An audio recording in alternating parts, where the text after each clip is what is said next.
Hello, everyone. We are live, Washington RIA, April 2022. As you come on board, feel free to say hello. Let me get over here and click my say hello to you as you come on board. We'll take a few minutes to let people come into the broadcast, and we have a great program for you tonight. Talking about something that's true and dear to my heart, talking about renovation tonight. I'm just around so many investors, some very good investors and some very new investors. And we thought we would take tonight to talk a little bit about some of the things that you can do that really pay back, that are, are the things that we do in our renovations and we see in other renovations that um, really make a house and really, there he is. Dominic's always on board. Hey, Dominic. Thanks for joining us. And then we're also going to flip it too. We're going to talk about some things that we see other investors or homeowners do to their homes that really don't pay off, that they're really kind of throwing their money away and not really getting a return on their dollar. So we're just going to be going through a few of those. I'm going to talk about really three or four that make sense. Again, if you have a budget on a house, things that you really look to do. And then on the flip side, I'm going to talk about three I named it mistakes, but they're not really mistakes, but just things that I see investors do that, in my opinion, aren't really that needed. As we go through too, I'm also going to bring in Justin a little bit later in the show. And Justin, I just mentioned to me that we've been doing this RIA. He's been marketing and helping me out with RIA for the past 13 years. That's pretty incredible. It's hard to believe we've been doing this that long together. And he's going to share with you some insights that he has. Many of you know Justin. He's been a renovator and a builder, and he has some insights on some of the things that he saw as he built houses that really paid off. He's also going to share with you a little something else that he's been working on that might have some interest to some of you that own your own homes and are looking to kind of add value, if you will, to that property. Well, it is exciting time, really exciting time to be a real estate investor. Somewhat scary, maybe, and somewhat exciting, hopefully, as our news feeds and our news cycle comes on. Every other article is the housing market going to crash, or what's going to happen to the housing prices. I'm sure all of you are following along somewhat with the Fed as they increase the federal funds rate, increase interest rates, and how that's going to affect the housing market. If those of you that talk to me, I get a lot of questions. What do you think? Folks, I have no idea. I wish I did. If I had an idea, I probably wouldn't be sitting in this chair today because you just don't know. None of us predicted when the pandemic hit that housing prices would soar. Maybe some did. I didn't hear anybody. We were all afraid that we were going to go into major depression. So, and certainly back in 2008, 2009, 2007, none of us really knew what was going to happen. We all felt like maybe we were in a housing bubble, but sometimes it's hard to adjust and hard to make those changes in real estate that quickly. As we go around this time, we've had an incredible run of values. A lot of people are sitting on a lot of equity. What exactly is going to happen as we come on board with new product? It's hard to know. My feeling is that if we continue not to have a lot of supply, which I don't see increasing, but if we continue not to have a lot of supply, I think we'll be okay. Certainly rates are going up. I don't think the days of 15%, 20% appreciation are going to last. They certainly can't. But again, I think as real estate investors, we'll be fine. And also to remember, sometimes we have to adjust. Sometimes we have to change strategies. Sometimes we have to focus on different aspects of the business. Certainly in the last few years, the focus has been finding as many houses as you can, getting those renovated or getting those wholesale as fast as we can. As the market changes, and it might take us a little bit longer to do renovations, hey, we might make a little bit less money possibly on each renovation. But on the flip side, it might be a little easier to find deals and find properties. We might have to add a few rentals to our portfolio. So there's always things we can do as real estate investors to make money. And it is dictated on the market. And tonight's talk about renovation is also going to be dictated on that. Meaning that in the last few years, or when a market is kind of going up, we don't have to do quite as much renovation. When the market slows or changes, and let's say we are fighting for less buyers, there's more inventory in a neighborhood, we might have to do a little bit more of the bells and whistles, and we'll talk a little bit about that here tonight. So we're always changing, we're always adapting, we're always looking forward, we're always trying to stay optimistic. Sometimes I understand I go through those periods too, where I can't find a deal, or I can't sell a deal, or it's frustrating to maintain this house that we renovated and I can't find a buyer. I mean, I've been through all that in my career, and that's just real estate investment, and that's why we get paid good money. And it's a lucrative profession, because we do have to make some changes. All right, as folks come on board here tonight, as I said, we're going to be talking about renovation and some of the things that I've seen that if you can do consistently, it will pay you back. And then also on the flip side, we're going to kind of go back to when we don't, when we have things that I see all the time that investors do that we don't really have to do too much of. I call them mistakes, and I think in a lot of ways they are. So let's start this out by just framing this conversation with those of you online. And again, if you have any questions, throw them out. We'll feel free to answer those for you. We do get a lot of replays on these videos, so sometimes having a few questions is great. I get them kind of throughout the month too, as people watch the video and they email me some questions. Some of this tonight is dictated on, let me move this a little bit. It's a little bit dictated on the type of renovator, type of investors you want to be. If you are only doing 1 or 2 deals a year, let's say you have a full-time job and you're doing a couple deals a year, and you want to be what we call kind of TV renovator, or a designer, or a decorator, or you're doing very expensive homes, you're doing very specific, you're kind of honing in on a specific target, specific homeowner.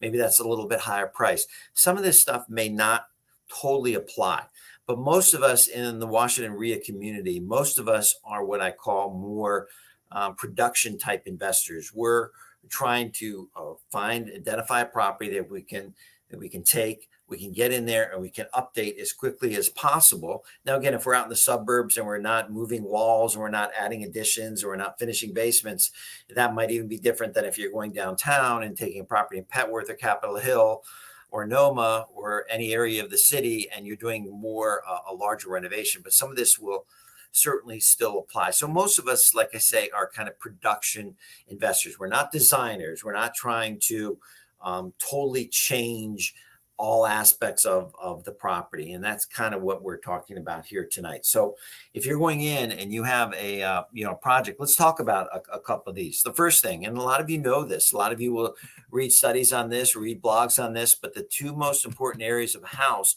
that buyers go in and buyers check out, and I'm sure if we were live, we could all kind of repeat this in unison, but it's basically kitchens and it's bathrooms. So if you have a certain amount of budget in a property, in a renovation budget, you really want to focus on those 2 areas. As I talk about mistakes, I'll just kind of go back and forth here a little bit. The one thing you want to be careful of, though, is that you don't over renovate that kitchen, that you don't necessarily have to put in high-end appliances. You don't have to put in a Viking range in a house that you're selling for $400,000. You'd be amazed at how many renovations I see from other investors that they've just, put too much in the kitchen, if you will, and they've neglected other parts of the house, or they've designed this bathroom that fits their taste and fits their lifestyle and doesn't really kind of appeal to the mass. Remember, you're trying to renovate to the mass of people, to the target audience, to the people that are going to walk through that house on an open house Sunday or open house Saturday, or walk through with an agent. Those are the folks that you're targeting, the mass. Okay. And you want to leave things somewhat neutral. You want to, kind of give them a clean slate, if you will. You don't want to put too much of your own flair in that property, if you will, because that could be a mistake. So the first area here that we want to really focus on is kitchens and bathrooms. Okay. That's what's going to give you the biggest bang for your buck. That's where people are spending kind of their eyeballs. That's what they're going and looking at. So you want countertops, you want cabinetry, you want appliances, you want good flooring, you want good lighting in the kitchen. You want to open the kitchen up a little bit if it's small and there's an opportunity to move a wall, a non-load bearing wall, something simple that you can move and kind of expand and open up and give that kitchen a new life. With bathrooms, again, you want to Just keep them simple, keep them clean. You don't have to over renovate. You don't have to do massive amounts of tiling, if you will. You can just make them clean, simple, fresh, new feeling, and that will sell that property. That kind of leads me into the next one that I want to talk about. And this is a very, very simple concept, but I see so many investors that really, really screw this up. And that is just basic curb appeal. Folks, if I have a budget, and again, I'm talking about in the last few years, not even the last 2 years, but the last 5 or 6 years in renovating houses, I want to spend a good portion, okay, a good portion of my time and energy on the curb appeal of the house. Now, that's not as simple as just mowing the grass. We're talking about hiring, very good landscaping companies, companies that can open up the house, that can trim the bushes real back, that can cut really tight, beds and mulch. It's very inexpensive, but really mulch. Two things that I've read over and over again, simple things that can add tremendous value and get your house sold. And these are very obvious, but simple things. Number one is always focus on the front door. Replace the front door or rehab that front door. Sounds simple, but that's the first entrance into the house. And then the other thing that's kind of odd too, and not all the houses that we buy have this, but they also say focus on the garage door. Make sure the garage door is new and fresh. And if you do those two little simple things, your house is more likely to sell in any kind of market. And that's kind of odd, but it's very, very true. But focus on the curb appeal. So when someone drives up to your house, remember, folks are seeing these on the internet. They're seeing pictures. Their agent is sending over to an address. And when they drive up and they see a house that looks literally, I always kind of envision it myself because I love to play golf, kind of a manicured golf course. When you're coming up and you're seeing really tight beds, really, freshly cut lawns, really edged, bushes back away from the house. When you go into the backyard, again, this doesn't have to be overcomplicated. It doesn't have to be tons of flowers, things of that nature, but just really clean. A clean, simple lot will pay dividends for you. And you'll be amazed at how many renovations you go up on, and people have spent thousands of dollars inside, but then neglected the outside. I did a deal last year with a partner and did a wonderful job of renovating the house, but they really neglected the outside. They clearly had their contractors do the mulch beds and the yard cutting, and it looked abysmal. It looked horrible. It didn't show any of the hard work that was done inside. I was nervous that I couldn't even get buyers in the inside. So again, we hired a professional landscaping crew. We did some renovation, if you will, to the curb appeal of the house, and it made a whale of a distance. So focus on some of that. Focus on the colors and the curb appeal of the house, and it'll pay dividends for you. Focus on the front door and the garage door. Again, if you have any questions, feel free to throw them out. The third thing, again, I'm trying to keep this kind of bread and butter here tonight to give you, especially some of you new folks, some ideas on not to overcomplicate these renovations. Don't get so nervous that you have to do so much in order to be successful in this business. You don't. If you understand some of these basic concepts, you can go in and turn over a house and do very well. The third thing is one of the most basic things in the world, but you'd be amazed at how many times I don't see it. And that is basically finishing and cleaning. Finishing and cleaning. If you look at all of my renovations, they're not the highest end renovation, if you will. I use contractors that are not class A, if you will. Now I have a general contractor who's very good. Our houses are extremely safe, but it's not like we are, it's not like we're the highest level of construction that you could possibly be, but all our houses are finished. All our houses are tight. All our houses are clean. Spend the money on cleaning that property. And when I say cleaning, I mean really cleaning. I mean not just vacuuming the floors and dusting out the cabinetry. I'm talking about making sure that the laundry area of the house is sparkling. I'm talking on top of the hot water heater is clean. The furnace clean. All the windows are clean. Any of the labels, new labels on bathtubs, vanities, mirrors, windows, doors, all that is scraped clean and it looks tight.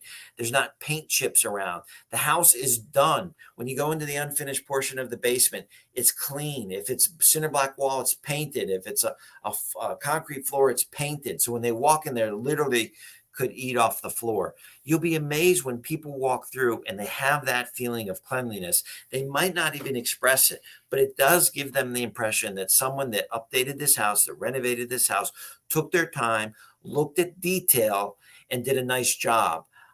Versus sometimes you go in and the house looks aesthetically pleasing, but you have no clue what is behind the walls, because sometimes things are undone, things are not quite finished, people are rushed to put it on the market, but they're making a huge mistake. I pulled up to a house that we're putting on the market actually on Thursday, had it cleaned, always do use an excellent landscaper, and the house looked good. But as soon as I drove up, I noticed something. There's a label on the new front door. Label on new front door right on the front porch. It drives me crazy. It looks like we're not finished.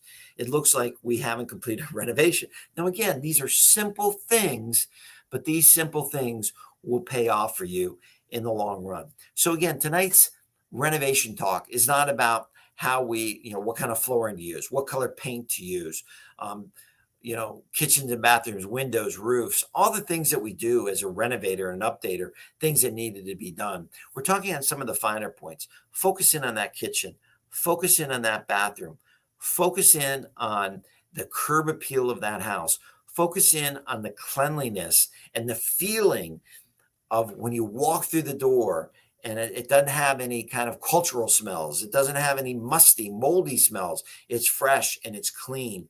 That will help you sell houses. Now, last few years, it hasn't been hard to sell houses, folks. We've stuck up a sign. We've taken some pictures. We've put it on Matrix or Bright or Zillow or wherever we market our houses, and the houses have sold. As this market turns and this market slows down, because inevitably it will, as interest rates go up, inventory goes up a little bit, it probably, I'm guessing, hope not, but I'm guessing that it's going to take us a longer period of time to sell. Now we drive into a neighborhood, townhouse community, single house community, a block in Washington, D.C., and there might be 2, 3, 4 houses on the market. And if those houses are similar, which house is that consumer or home buyer going to choose first? Again, price matters. Obviously, it always does. But let's say we're all priced kind of competitively around, and all of our updates are maybe similar. The houses are in similar shape. Folks, I promise you, they're going to pick the one that has some of these little details, some of these things that matter. So you're going to have to take a little extra time, maybe go a little bit further on some of your renovations to get those houses sold. And some of it could be as simple as curb appeal, cleanliness, maybe adding a little bit of bells and whistles to get them through the door, but that will keep you moving forward and keeping your houses sold. Let's shift gears here. Let's talk about things that I've seen over the years, and I'm sure some of you names on the screen certainly have as investors seen, and it really drives me nuts, and I don't think anybody sometimes, even when you tell these folks, they don't really listen. Our goal as a renovator, our goal as an investor is to get a return on investment, right? We throw out this money, we throw out this borrowed dollars and our capital, and our hope is we get all of that back. We pay all our contractors, we pay our investor bank if they're involved, and we get a return on our time and return on our capital. All right. That is really our goal. It's not to be an Architectural Digest, I don't think. It's not to say, hey, my house is the best house on the block. It doesn't matter. What our goal is to provide safe homes, number one. We don't want to do anything dangerous. Okay. But our goal is to have a return on investment. So these are the things that I see that people do all the time that really kind of crater, if you will, that return on investment.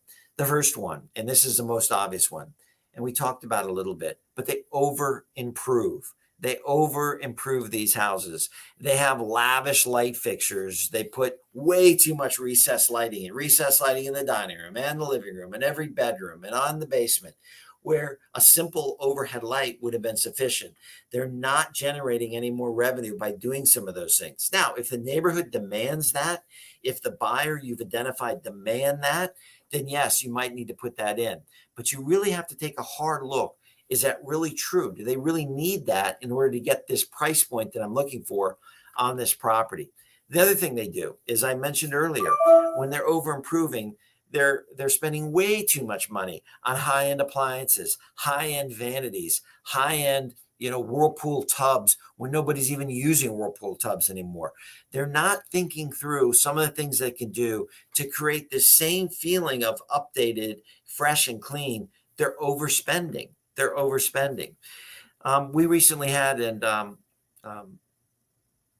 Dominic's online. Dominic, I did a partnership deal in Fort Washington recently.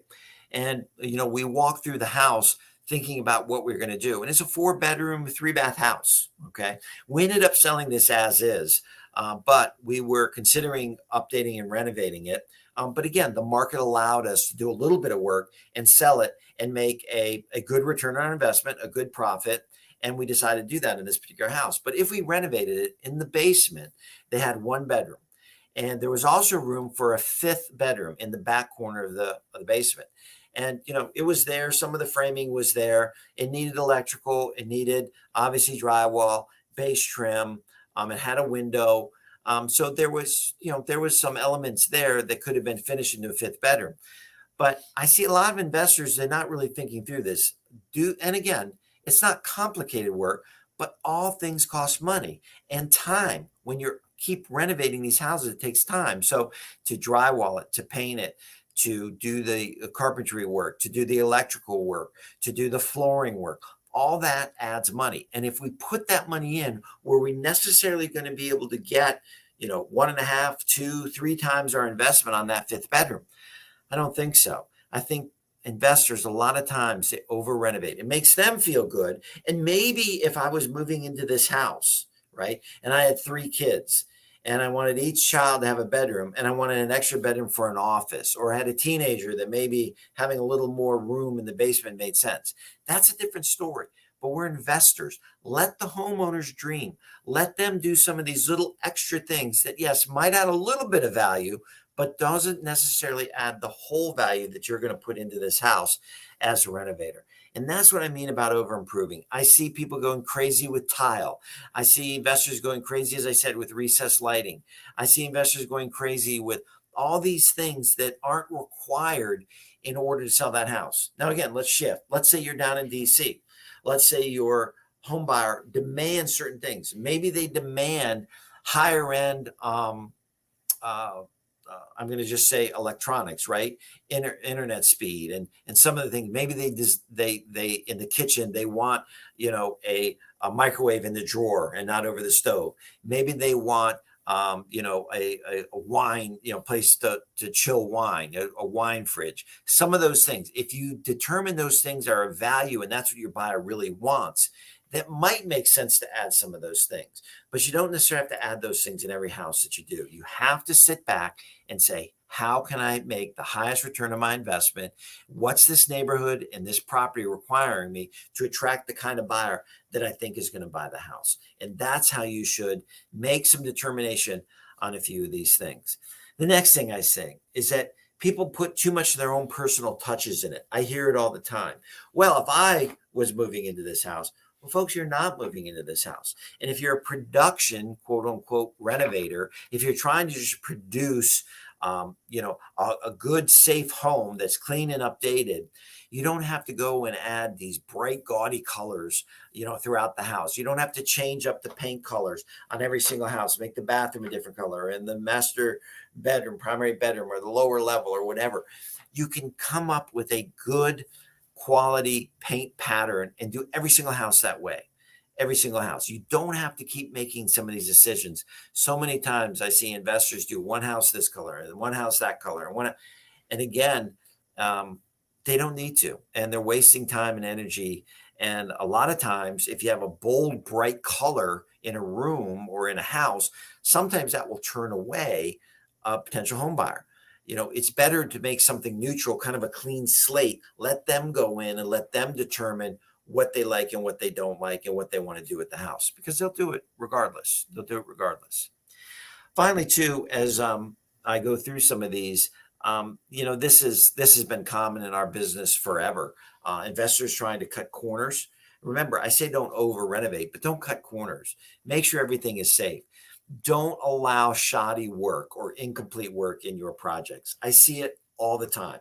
You walk in and the work is just horrible. The carpentry cuts are, the doors aren't hung correctly. The drywall is clearly hung and taped and finished and mudded by someone that had no clue what they were doing. A window's not installed properly. Kitchen cabinet drawers don't open because the contractor didn't know what they were doing. I mean, we kind of laugh at some of these things because this is the business that we're in, but we see it all the time. My general contractor always laughs as we ride down the Beltway and we'll see a van, and the van will say every trade imaginable: tile, carpentry, painting, roofing, gutters, landscaping. And my contractor, and he's right, even though I argue with him sometimes, there's no way that person can be a proficient and good at all those trades. It just doesn't work that way. And more times than not, he's right. You got to find out what your contractor is good at. What is their specialty? Maybe as you get to know them, maybe as the relationship builds, you can add certain things. My painter can do some drywall. My painter can do some punch out work. They can, in a pinch, hang a door. But trust me, they don't hang it like my carpenter hangs it. Or they can replace doorknobs. Or they can maybe put up a light, an existing light that's already there. They can take it down and put it up. Maybe. And so you have to be very careful with that. Don't do shoddy work, and complete the work before you rent the property or you resell the property. Don't be in too much of a hurry to get it on the market and have incomplete work. Because I promise you, as home buyers walk through that house and they see some of the things incomplete, they're going to scratch their head and go, what else is incomplete here? What else wasn't done correctly? Or what else wasn't finished? So make sure when you get ready to show that property that everything is done, because trust me, and as we go into slower market and we have less people walking through our house, the people that walk through our house, and especially the first people, the first 10, I call it, those are your most likely buyers. Renovators, those of you listening that are experienced, think back to your last 5 renovations. Think back to who ultimately bought the house. Think of where they were in the order of seeing the house. Generally, it's going to be in the first 10 people that look at their house because it's on their radar. They're looking in that area. They're looking at that price range. They're looking in that neighborhood. They're looking in that building. And when something pops on the market, they call their realtor or they call you and they come over and look at that house. So you want to make sure that all these things are done, and you want to make sure, especially for those first 10 buyers, that everything is kind of on par. And if you do that, you will have some success renovating houses. And as I said, as we go into a slower market, more of this is going to be important. So quick review before I bring Justin in. Justin's going to share a few of these that he's seen as a builder in his experiences. But on the things that always pay, always have it in your budget, regardless of your renovation. It's curb appeal. It's landscaping. It sounds so simple, but I was at a house the other day in Potomac. They were thinking about selling their house and they wanted me to come over. I knew one of them and said, would you just come over and tell us some things we do? First thing I pulled up in the house, is landscaping. I mean, it's clearing out these overgrown bushes in the front. It's painting the shutters. It's chopping down a tree in the back. It's clearing out the back. It's resealing the deck. It's mulch, and cleaning, power washing, and really cleaning it. Basic, couple $1,000s. Always have that in your budget. Focus on your front door. Focus on your garage door. When you're determining if you're limited, and we're always limited, where you want to spend your money, kitchens and baths, but don't over renovate it. Don't overdo it. You don't need to. And then finally, make sure you find a very, very good cleaning crew to make your house, windows, flooring, laundry rooms, kitchens, bathrooms, just shine, just spit shine, just make, look absolutely beautiful. So when they walk in, they have that feeling of freshness. The mistakes, don't over improve. Don't spend too much money because it makes you feel good, because you would do it if you own the house. We get that. You don't own the house. Someone else is going to own the house and they're going to do some of those things. Don't go crazy with bright, bold colors. You don't need to. Find some good neutral colors and stick with them. And then also stay away from shoddy work. Stay away from incomplete work. Don't be too in a hurry to rent that house or sell that house before you complete it. Jim, how would you recommend work washing the roof? Inexpensive but effective. Jim, absolutely. Absolutely. Anything when they're coming up, if they see mold and green and dirt on a roof, and you can power wash that, again, you have to find the right person so they don't power wash your roof. But if they can wash your roof, some of those inexpensive things are the biggest bang you can get for your money, and it's going to pay. It's going to pay as this market slows down. All right. What I want to do now is ask Justin to come in. Justin's going to share the screen with me here in a minute, and he is going to share with you a few ideas that he saw in his experience as a builder, and then he's also going to share with you something that he's been working on recently that could add some tremendous value to you as a homeowner. So, Justin, take it away. All right, can everybody hear me? Give me a little thumbs up if it sounds good. I know we got a couple second delay, but if anybody can let me know if I sound all right. That sounds great. Sounds good. All right, good. Yeah, normally I'm here behind the scenes, so I'm always worried about slapping on the mute button. So little different experience for me tonight to be out in front of everybody, let alone have a camera on. This is fun. All right, John's correct. So as a builder, I definitely had a little bit of a different perspective on some of these items, but I can also tell you I started out as a renovator. Like most of the people that are coming to our RIA groups, I didn't jump right into building. I actually started out as a renovator. Did 100 or so renovations before I ever built my first home. Building was obviously a lot easier because you're starting with a clean slate. There was no you could kind of do whatever you wanted to with the house, design the house however you wanted to, but there were some things that we found along the way that definitely had a massive return on investment for us. So one of the John, you mentioned, and you've always been a big influence on me for making sure the yard looks good. That first impression whenever you pull up to the house, the exterior just has to look great. Leaving anything unattended to kind of immediately puts a downer on things. One of the most inexpensive items that I always did on a house that we were renovating was the mailbox. Yeah. So for $100, you can basically get a sleeve that covers up the old post, put a new mailbox on, and for $100, you probably have one of the best looking mailboxes in the neighborhood. Yeah. So very inexpensive, very, very much puts a kind of a stamp. What's the first thing that everybody's looking for whenever they're pulling up to the house? They're looking for the number of the house, right? Yep. So if the number's there on the mailbox and the number looks good, it's a first subliminal kind of impression that they're making. Like, okay, wow, this house is updated. It doesn't look like every other mailbox in the neighborhood. Right. It's got the fresh numbers on it. It's got the fresh design, fresh paint at least. I mean, if you can afford to spend $100. And that holds true. Let's say you don't have a post in the mailbox. It goes back to, and folks, if you want to Google this, you can. And it's amazing to me. It goes to that front door area. Front door, mailbox by the front door, new numbers, welcome mat, clean. So as they're coming up to the house, they haven't said, honey, I don't like this one. You're at least getting them into the house is what your goal is, to see your updates. Go ahead. Yeah. Exactly. So I'm kind of pulling a little bit of double duty. John, you got somebody who just jumped in and posted a question. I'm in from out of town. Should I add half a bath to a home with one bathroom?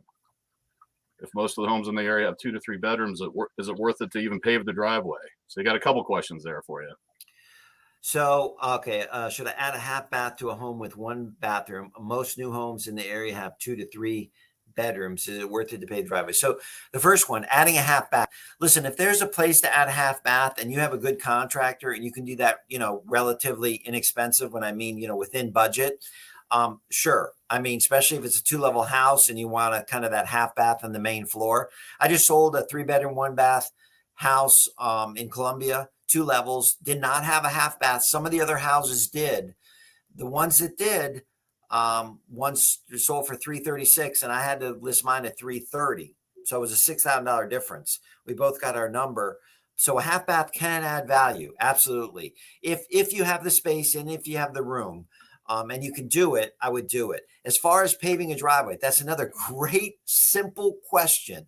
And the answer is, obviously, it depends on the existing driveway. If it's gravel and other driveways in the area are paved, absolutely. If it's all cracked and beat up and you can kind of coat it, asphalt coat it for relatively expensive?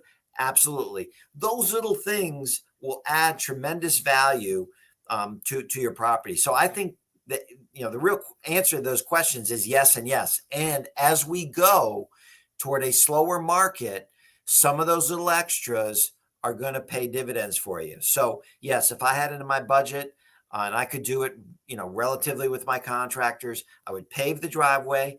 And if there's a space in the house for that half bath and you can squeeze it in, it's much better to say 3.1.5 versus 3.1 from my experience. Justin. Absolutely. So let me kind of begin the conversation from my past experience as a builder. We spent some time going through other neighborhoods and kind of looking at the different price points where you had entry level homes, square footage, see what the amenities were like in those homes, and then we would go into upper end homes and see, okay, what was the difference? What was the aesthetic like? What was the crown moldings? How big were these crown moldings in each one of the houses? And what we found was we could actually make about a $10,000 investment of upgrades where we weren't taking necessarily builder grade. We were just taking it up a notch, where instead of using your traditional base all around the rooms, traditional crown moldings that were kind of smaller, thin, we would just make those a little larger, maybe choose some decorative type moldings. And we would add $10,000 of our expenses, but we were getting a $40,000 bump in the price point of the home, because people would pull up to the house. They would see that we had, for instance, a stone facade that went around all of our garages. So every house had a garage, sometimes a 2-car garage. If you put a stone facade around that, it definitely bumps up the impression that you get on that house. So instead of pulling up to your traditional base level house, kind of entry level home, and I was also working in South Carolina. So I was in the upstate of South Carolina, Greenville, if you're familiar with the area. That area has a lot of entry level homes. But if you were looking at, can I get something that's a little bit nicer, you could go up the street, and $40,000 additional cost on a house is not a make or break deal for a lot of 2-income family homes. So we were getting the $40,000 bump really without a whole lot of additional pressure from people. I mean, we didn't have a whole lot of negotiations. People were happy to pay it because their impression of the home was this was a notch up from that entry level home that was a lot of times maybe just a mile or 2 miles away. So that $10,000, if you can walk around your house and take it up a notch, might be surprised what you'd be able to get in the resale of the home. But just remember too, when you're, builders are a little different because they're creating the market.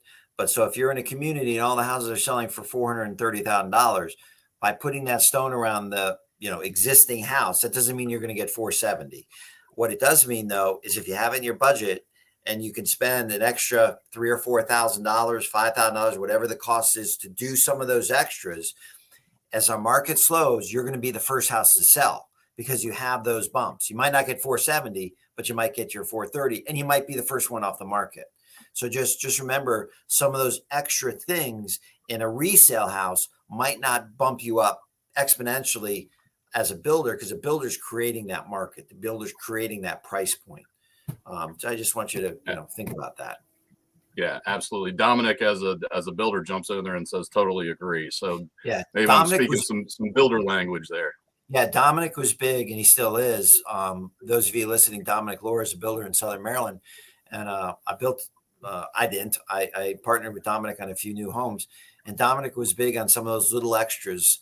He's a big stone guy. Sometimes I have to calm him down a little bit with his stone work, but he was big on a few of those extra bells and whistles to make that house that much more attractive. So yeah, thanks for that, Dominic. But Justin, you're exactly right. Go ahead. Maybe one more that kind of you've seen in your experience. Tell you what, I'm looking at the time. Just if we want to, we can always carry on a few more of those. But that's let me just kind of bookend the conversation on what would I do. If you're okay with it, John, maybe I'll kind of transition into not necessarily for investment property, sure, but a couple of years ago, I started looking into solar for my own house, and at the time, the price points were not conducive to my specific house. I've got some shading and whatnot. So the numbers didn't really work out for me, but it did get me interested in the field again. And within about 6 months, I had gotten a recommendation from a friend. Hey, go talk to these guys. They're looking for somebody in the marketing department. Next thing you know, I'm a marketing director at a solar company. So I had originally gone back into the business thinking, all right, some of you know my father had passed away a few years ago. I had been partners with him for the better part of 2 decades, renovating homes and whatnot. So whenever he passed away, I took a little bit of time off. Had some rental income and whatnot coming in. This business has always treated me really well. But whenever I started thinking, all right, let's get back into this full time, where do I want to go? And I thought maybe I'll end up like as a superintendent someplace or whatnot. And next thing you know, I'm working at a solar company because it scratched a lot of those itches. I'm still around houses. I'm still dealing with investments of what people are dealing with on their property. And just really was having a good time from the marketing point of view, like looking at, all right, what does this do to help people save a little bit of money in most cases? That said, I'm about 18 months or so into the business. I'm on a second company at this point. I found a guy that's right here in the Annapolis area. So I live just outside of Annapolis. I start searching around, looking for a place maybe that's a little bit better fit for me. And I find a gentleman who's running a company called Solar Brokers. And much like a mortgage broker, for you guys that are mortgage brokers out there, to have the option to take somebody wherever it's the best fit for them is incredible. It's a real luxury. Instead of just working at Bank of America or Wells Fargo, where you have your short list of 2 or 3 mortgages that you're able to do, you can kind of customize a kit for them and say, all right, here's the best solution for you. And that's essentially what Solar Brokers actually does. I'm working again on the marketing side. I do a little bit on the sales side as well. Here in Maryland, if you talk to anybody about home improvements like this, you actually have to be licensed. So this morning I got the 60-day warning for my real estate license that, hey, you're coming up for renewal. And with all likelihood, I may just let that expire and keep my it's called a salesperson license here in Maryland. Same ethics, guidelines, and everything. You have to basically work what's best for the client. But for me, this transition has just been fantastic. I've really been enjoying myself. This is, as a hobby, goes back to me when I was in junior high. So if you can imagine a little junior high kid, junior high for me is let's count the decades ago. But I was that dorky kid in middle school that won the science fair because I had a little solar project, lit up some light bulbs and measured how much electricity they produced and whatnot. So wow. This goes back to what's that? I'm sorry. I made a tornado in a box. I got a B+. It didn't work. Yeah, I'm the dork that came out with the blue ribbon. It helped that I was going to a small school, so I only had about 13 other kids to compete with. But nonetheless, blue ribbon's a blue ribbon, right? Yeah, absolutely. All right, so here I am a few decades later. I'm working with a company that's basically working with panels and designing systems and whatnot. At this point, I've done about 1,000 designs on different homes. Worked with an engineering department at the company I'm with now. That's excellent, Jim. Happy to talk with nephew has 2 properties in Simpson, Greenville. Absolutely. Be happy to talk with them. Appreciate that. Nice. Yeah. Solar is one of these things. No matter where you go, it seems like people have been talking about it. We see them all popping up across our area. I spend most of my days now kind of putting presentations in front of people, these proposals, running numbers for people. Is it even a good fit? If it is, do you qualify? Does your home qualify first? Secondly, do you qualify? Most people decide to finance these systems. I'm going to give you an example here. These are just for people that own their home. So from an investor standpoint, like we couldn't put this on a rental property, correct? Exactly. So of course you can put solar on any property that you want to. Right. The numbers really work though for people because there's a federal tax credit that you're given.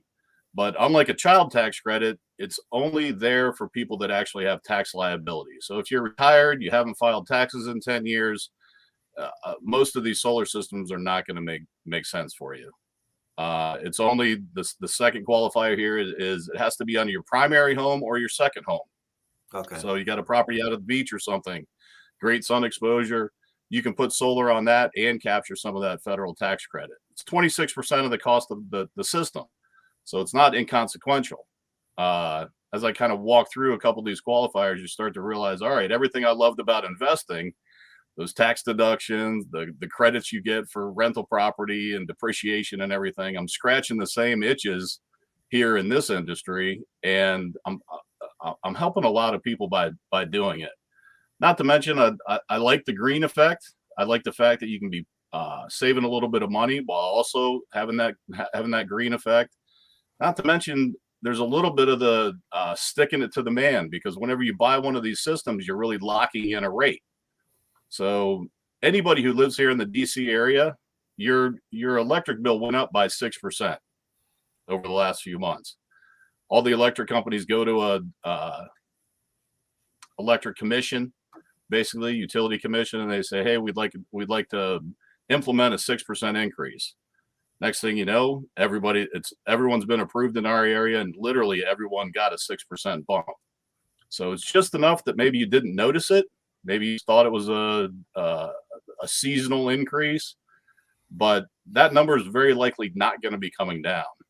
And this is where we also get into a little bit of the talk about inflation. So John, as an econ major, I gave you a lot of numbers here to work with. I'm going back to 1913 for a statistical graph on what's inflation been like for just electricity rates.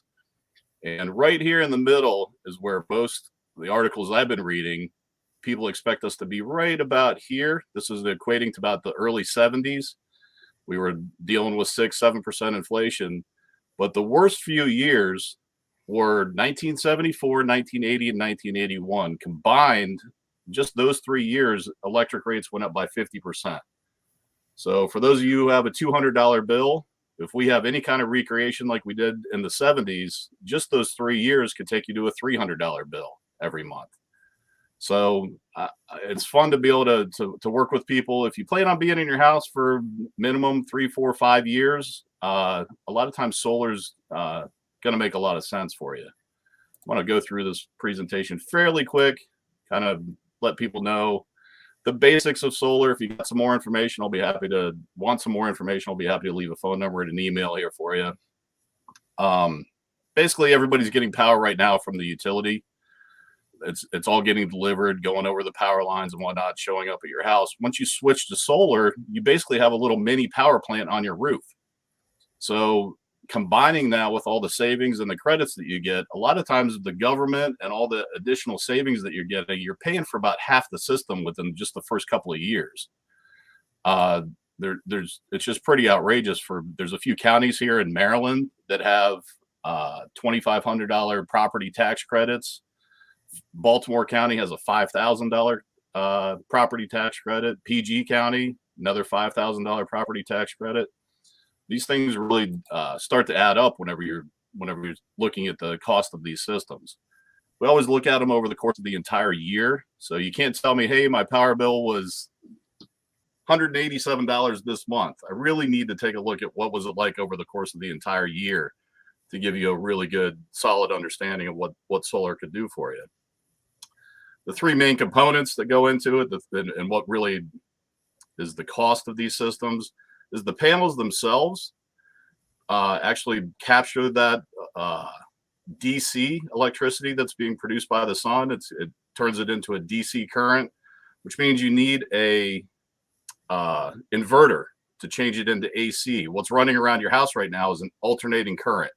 So that's what's behind all the walls and everything. The DC current is probably what's running over to your dryer, the big heavy electrical outlet that runs your dryer. More than likely, that's what you've got is a big DC 240 type current that's running into those. Alternating current is what's in your traditional outlets that are along everybody's walls around the house. And then the third piece is the the meter that the power company comes out. When I was a kid, if you had solar installed, you'd actually watch the meter run backwards. It's not quite as dramatic now because it's just digital. The numbers might be going up or down based on how much electric you're actually producing, but that's actually put on by the power company. So it's there to measure how much electric you're actually using. And then whenever you're producing excess energy, it's actually pushing it back out into the grid. So a lot of that has to be measured so that you're not charged for electricity that you're not using. A lot of times through the summer months, we're overproducing, and then we're putting it into the bank over the summer months, and then in the winter months, we're going to be pulling a little bit of that excess back out. So one of the things we had on the list this month was, does solar actually increase our home? So for anybody who's a realtor right now that's listening to this, a lot of the people that are coming up, so this next generation of buyers, they want solar. I can tell you that. They've got a green interest. They want to do what's good for the environment. They've gone through 12 years of school, and every year they've been learning about recycling and let's turn off the lights and let's do what's good for the environment. They have an environmental concern. So if you're a realtor and you're looking at a house, these are proven numbers. And I think this goes back to about 2019, 2020, if I'm not mistaken. In Maryland, we actually made the top 10 for increase in home values. 3.8%, I believe is what that says. So if there's something that you can do to your house that's going to give it an immediate 3-4% bump, just like we've been talking about tonight, what are things that you can do that have a good return on investment? If we're not going crazy and trying to produce way too much electricity that's not needed for the house, or maybe the house value doesn't need a $70,000-$80,000 system, what can we do, and where's that kind of sweet spot that we could actually increase the value of the house? But if we have to sell in the next few years, I'm a good example of somebody, you never know what life might throw at you, right? You don't want to be underwater on one of these systems if you do absolutely have to sell. If you plan on being there for 4 or 5 years, that's great, but we all know that plans might change. So let's not overbuild a system for your house where if things do change, you don't want to get caught. So a lot of people have expressed to me that that's a nice little way of looking at that. So what a lot of people are chasing is these $0 bills for the electric company. This is one of the ones from BGE, one of our BGE customers. Dominic, you might recognize the format of the Southern Maryland bill. Russell, how much have solar panels gone up in the past 2 years?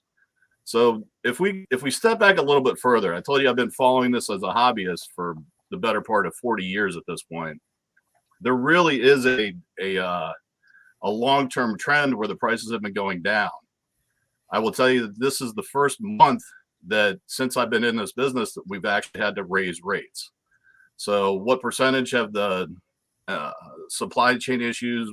We're getting about a 5% bump right now, which is not too far off the 7 to 8% in theory number that we're getting about our stuff at the grocery store and the gas pump. I don't know where these people are shopping. I can tell you my kids are eating a whole lot more than 7% more food. It seems like our bills. Of course, I have teenage sons, so they hit their teenage years in the middle of this. It's not doing a whole lot for me, but yeah, the prices are definitely going up. Aluminum, if you've watched the cost of aluminum, if you've been building over the last few years, some of your aluminum-based materials have really skyrocketed. Lumber has finally come back down a little bit, but a lot of the racking and everything that goes into these systems are aluminum-based, and that has really gone up in price over the last year. So it's finally gotten to the point where these installers just have to raise rates. So for us, a 5% bump hasn't been too intrusive, but what's more concerning to me is the fact that right now, what really makes these systems make sense is we've got such long-term financing available. So these aren't systems that we expect to last like 3 or 5 years and then you're going to have to replace them. It's not like a car where you're going to get 6 or 7 years out of it. These are better, high quality systems that we're putting out there that are expected to last 30, 35, maybe even 40 years. So the financing that comes with them could be closer to 20, 25 years if it's needed. And that really drives down the monthly expense as well. What percentage of the solar market that China has? So Russell, these are pretty good questions. I'm guessing maybe you've got a little bit of experience with solar. So the solar panel market, there has been a huge tariff that's been put on anything that's coming out of China. Now, of course, China's played a little bit of shenanigans where they're pushing their panels through other secondary countries. They're essentially still building, but then they ship them over to Pakistan or something and ship them out of Pakistan to try to avoid that tariff. But the solar industry really started to drive down prices once China got involved. So it's not all bad. At this point in my career, though, I don't market, I don't sell, I don't work with any company that does install Chinese-made panels. So our company has a policy, only installs from companies that we consider patent friendly to the United States. There are some panel production companies that are actually based here in the United States. We've got an installer that does that. The costs are very comparable to stuff that we might be getting overseas.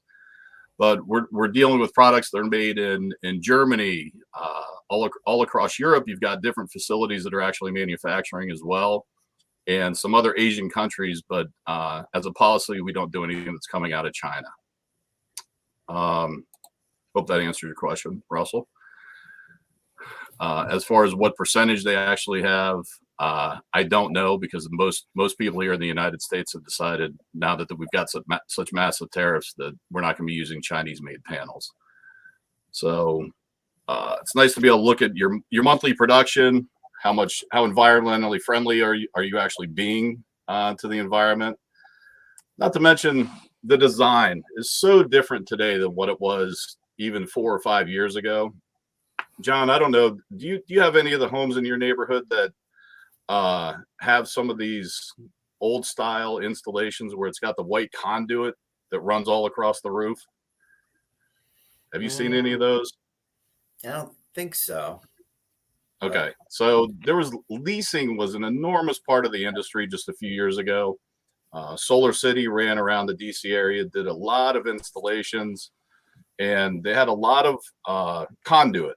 Because you could save just a few $100s. It was a little faster to do the installations like that. What we do at this point is a good quality installation that is aesthetically pleasing as they can be, where there is no conduit. There's no white pipe that runs all across the roof. These are very low profile type installations. They sit very flush up against the house. Even if they got to sit on the front of the house, they're pleasing. They're not the aesthetically unpleasing that they were a few years ago. Not to mention, we've got some ground mount systems that we do with farms. I'm working with some farmers out in Delaware right now. These systems are extremely efficient. How about I just jump right here and we'll give you an example. So here's a quote that I was doing earlier today. And this is a pretty traditional annual production, about 11,000 kilowatt hours. This is a very traditional type single family house. My guess is 2,300 square foot or so, 11,000 kilowatt hours. The cost of this system is $33,000. So the 26% investment tax credit that comes from the federal government, that comes back to you next year whenever you file your taxes. You get a check back for $8,730. Now, the way these financing works is, hey, the finance company says, hey, would you like to apply that towards the price of this system? Let's drive this cost of the system down a little bit. If you do, we're going to charge you $106 per month for this system. Now, keep in mind, this lady is right now paying $135 per month. She lives in Maryland. She's here in Anne Arundel County. She gets $1,000 back from the state of Maryland. That comes back about 6 months from now or so. The Anne Arundel County rebate that she gets comes back in the form of a property tax credit. That's another $2,500. This last piece is called SRECs. They're solar renewable energy credits. It's essentially, if you've heard anything over the last few years about carbon tax credits and things like that, you're actually participating in some of that market. When these big companies don't meet their carbon tax credit requirements, they come out to the market and they purchase these, and you get to participate in that market even as a small homeowner with a small system, because you're producing green energy. So we pool all these together with a company called SRAC Trade. We might sell 10,000 of these credits at a time each month, and your 1 or 2 credits that you produce each month. In Maryland, we get about $60 for every SREC. These start to add up. So whenever we say that this system is going to produce 11,000 kilowatt hours, that means you're going to get 11 SRECs, or roughly $56 per month. So net, this customer is actually looking at taking your utility bill from $135 down to $50 just with the 26% investment tax credit. Now, if we also include the Maryland rebate and the Anne Arundel County rebate, we're down to $86 per month. And after the SRECs, we're looking at like a $30 electric bill for the cost of the system. So that's a very quick little run through. Alex is asking, I need a new roof in about 5 years. Should I wait or change the roof before installing the solar panels? So part of the process, Alex, is I've got somebody that actually comes out and does an inspection of the property. So they want to make sure that the roof is strong enough to support the panels. These aren't super heavy like they were 20 years ago, but they do still add additional weight. It's about the cost of an additional layer of shingles. So it does add a little bit of extra pressure to the roof. The inspector comes out and takes them usually about 30 minutes or so. They want to make sure that the house is structurally able to support the panels. And they're also looking at exactly that. They're looking at the shingles to make sure that if we're going to touch that roof, we own the warranty on that roof for the next 25 years. So if you're inside about 10 years, Alex, you think that you're going to be needing a new roof, we're not going to approve it without actually having new shingles put on. So a lot of the installers that we work with have relationships with actual roofers. We can combine the loan so that if you need a new roof, you can actually finance it for 20, 25 years if you want to. At much better rates than a lot of times what these roofing companies are going to be able to do for you. All right, so there's your quick little run through. If anybody's interested in this, you're welcome to go to my site, Maryland Solar Consult, and click the little button that says reserve time. You can schedule 15 minutes with me if you're actually looking at purchasing a system. Click that hour-long button, and we'll slow down a little bit and walk through what's good for you. So you find the break-even cost in years. Russell is asking, would you divide that new monthly payment by the total cost, including the financing charge? So there's a lot of parts in that one, Russell. Tell you what, shoot me a quick little text. I'll be happy to follow up with you on the side about this, kind of go into some more detail, answer that question in a little bit more detail, because we're kind of wrapping up the hour that we normally have here in RIA. John, is there anything that you have comments about? No, I appreciate it. If those of you that ask questions or need more information, you see his contact information on the screen. If we can help you at all with any of your real estate, we're out doing deals. You guys have my cell. Let me know. You have our email. Let us know. We'll be back in May. Justin, thank you very much. Again, if you have interest in some of these things, reach out to Justin, and he'll spend some time with you and go through some of this. Obviously, he only has 15 minutes or so here. There's a lot here, a lot of numbers floating around. So if you have interest, or you have neighbors, you have people that have interest, Justin will treat you right, and he'll do a good job to make sure it's the right deal for you. So we thank you for joining us. Reach out to us. Enjoy this spring, enjoy this weather, and we'll be back with you next month. We'll talk to you soon. Yep. Hopefully I'll see one of you guys at a Nationals game here soon. There you go. Take care, everybody.